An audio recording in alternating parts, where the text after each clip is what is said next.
दोस्तों नमस्कार, आपका हमारे YouTube चैनल में स्वागत है। सपोर्ट के लिए चैनल को सब्सक्राइब जरूर करिए। चलिए शुरू करते हैं। लॉ कमीशन ने आईपीसी की धारा 124A बनाए रखने की सिफारिश की है। राजद्रोह से जुड़े इस कानून के दुरुपयोग को देखते हुए सुप्रीम कोर्ट ने पिछले साल इसे निष्प्रभावी बना दिया था। अब केंद्र सरकार को सौंपी रिपोर्ट में लॉ कमीशन ने कहा है कि भारत की जमीनी हकीकत को देखते हुए धारा 124A को खत्म नहीं किया जाना चाहिए। इसके साथ ही कमीशन ने कानून का दुरुपयोग रोकने के लिए कुछ उपाय अपनाए जाने की सिफारिश की है। कानून मंत्री अर्जुन राम मेघवाल को दी गई रिपोर्ट लॉ कमीशन ने कहा है कि लोकतंत्र में चुनी हुई सरकार को उग्र और हिंसात्मक विद्रोह से बचाने के लिए इस कानून का अस्तित्व बनाए रखना चाहिए।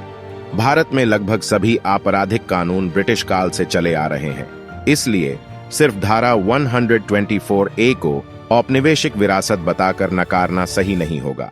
यह सही है कि ब्रिटिश हुकूमत में स्वतंत्रता सेनानियों पर यह धारा लगाई जाती थी, लेकिन इसका मतलब यह नहीं कि अब इसका इस्तेमाल करने की जरूरत नहीं। इस कानून को रद्द करने का असर देश की सुरक्षा और अखंडता पर पड़ सकता है। आयोग ने बताया है कि धारा 124A के न होने पर सरकार के खिलाफ हिंसा भड़काने वाले भाषण या लेख के लिए UAPA या दूसरे सख्त कानून के तहत मुकदमा चलाना, जो कि गलत होगा।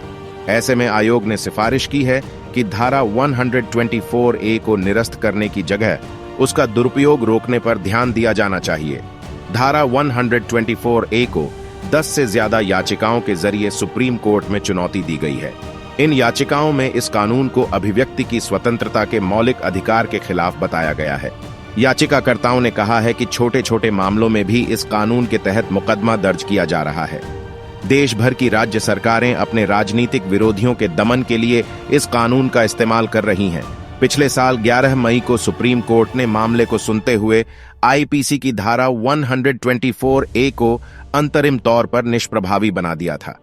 कोर्ट ने कहा था कि इस कानून के तहत नए मुकदमे दर्ज न हों और जो मुकदमे पहले से लंबित हैं उनमें भी अदालती कार्यवाही रोक दी जाए। कोर्ट ने केंद्र सरकार को कानून की समीक्षा करने की अनुमति दी थी। साथ ही कहा था कि जब तक सरकार कानून की समीक्षा नहीं कर लेती, तब तक यह अंतरिम व्यवस्था लागू रहेगी। अभी तक के लिए इतना ही। नए वीडियो के साथ हम फिर हाजिर होंगे। तब तक के लिए नमस्कार।